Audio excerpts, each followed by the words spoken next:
সম্প্রতি একটি সোশ্যাল মিডিয়াতে আমার বিএনপির একজন সম্মানিত এবং দক্ষ একজন নেত্রী পাপিয়া প্রবাসীদেরকে নিয়ে যে কথাটা বলেছেন আপনারা অলরেডি অবগত হয়েছেন। কিন্তু এই যে বিগত সরকারের ফ্যাসিবাদ হাসিনা ওয়াজেদকে তাড়ানোর জন্য এই প্রবাসীরা যখন রেমিটেন্স যোদ্ধারা যখন সমস্ত রেমিটেন্স বন্ধ করে দিয়েছিল তখন কিন্তু কেউ পাশে ছিল না।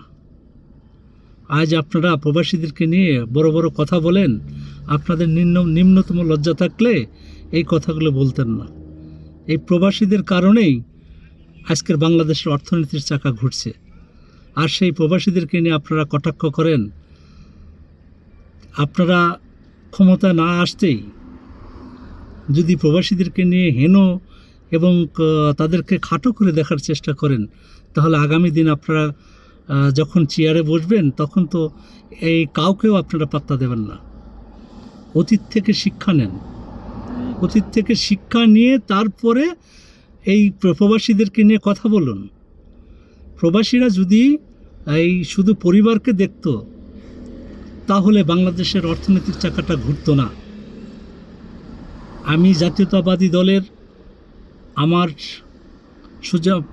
পাবনা জেলার সুজানগর উপজেলার রানীনগর ইউনিয়নের আমি জয়েন্ট সেক্রেটারি, পাশাপাশি আমার ওয়ার্ডের সম্মানিত সভাপতি। আমি একজন প্রবাসী এবং রেমিটেন্স যোদ্ধা। আপনারা প্রবাসীকে নিয়ে সারা বিশ্বের যেসব প্রবাসী আছে একবার যদি রুখে দাঁড়ায় আপনারা কি পারবেন সেখান থেকে ফিরে আসতে? আমি জনাব তারেক রহমানের দৃষ্টি আকর্ষণ করছি, পাশাপাশি যারা বিএনপিতে দায়িত্বশীল আছেন তাদের প্রতি সদয় দৃষ্টি আকর্ষণ করছি। আপনারা এই সব হীন মানসিকতার যারা নেতৃত্ব দিয়ে বা তার দায়িত্ব থেকে সবাইকে অবহেলার দৃষ্টিতে কথা বলে তাদেরকে আপনারা রুখে দাঁড়ান, নাহলে আগামীতে আপনাদের পরিণতি বিগত ফ্যাসিস্ট সরকারের চেয়েও খারাপ হবে ইনশাল্লাহ। মাথায় রাখবেন, মনে রাখবেন, ভুলে যাবেন না। অতীত থেকে শিক্ষা নিতে হয়।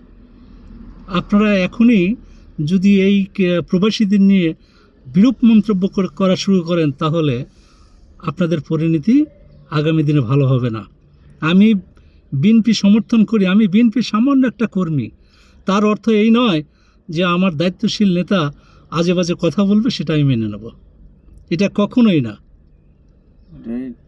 মাথা রাখবেন, ভালো থাকবেন এবং প্রবাসীদের নিয়ে আজে বাজে মন্তব্য থেকে বিরত থাকেন এবং সবার সামনে প্রবাসীদের উদ্দেশ্যে আপনি সবার কাছে ক্ষমা চাইবেন।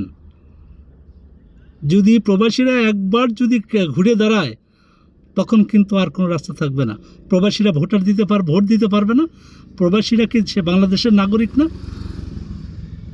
প্রবাসীরা ভোট দিতে গেলে আপনার সমস্যা কোথায়? আপনি যদি মনে করেন কারো ভোটের প্রয়োজন নাই, নিশিরাতে ভোট করবেন, সেটা ভুলে যান।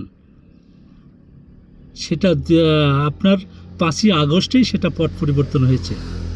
আগামীতে ভালো থাকবেন এবং দায়িত্বশীল জায়গা থেকে দায়িত্বশীল কথা বলবেন সে প্রত্যাশা রাখি। আল্লাহ হাফেজ।